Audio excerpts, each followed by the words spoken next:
Vamsi TV. కొన్ని సినిమాలను మాటల్లో వర్ణించడానికి పదాలు చాలవు. డిక్షనరీ కొనుక్కొని కొత్త కొత్త పదాలను వెతుక్కోవాల్సి ఉంటుంది. అలా మాటల్లో చెప్పలేని సినిమాల్లో తుంబాడ్ ఒకటి.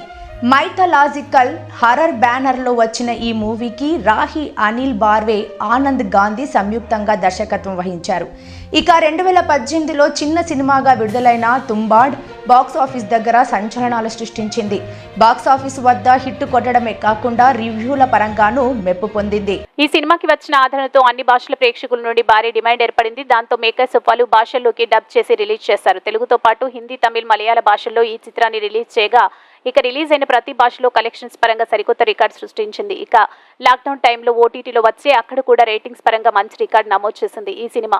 అయితే ఈ సినిమాను రిలీజ్ చేసేందుకు మేకర్స్ ప్లాన్ చేస్తున్నట్టు తెలుస్తుంది. ఆగస్టు 30న ఈ సినిమా రిలీజ్ చేయబోతున్నట్లు సోషల్ మీడియాలో వార్తలు వస్తున్నాయి. కాగా దీనిపై అధికారిక ప్రకటన రావాల్సి ఉంది. ఈ సినిమా కథ విషయానికి వస్తే స్వాతంత్ర్యంకు ముందు మహారాష్ట్రంలోని తుంబాడ్ అనే గ్రామంలో దాగి ఉన్న నిధి గురించి సాగే అన్వేషణతో ఈ కథ ఉంటుంది. అత్యాశ మనిషికి ఎలాంటి పరిస్థితికి దిగజారుస్తుందో సినిమాలు చక్కగా చూపించారు. ఇక ఈ సినిమా షూటింగ్ కు 6 ఏళ్ల పాటు తెరకెక్కించగా అనేక సన్నివేశాలను రీషూట్ చేయాల్సి వచ్చింది.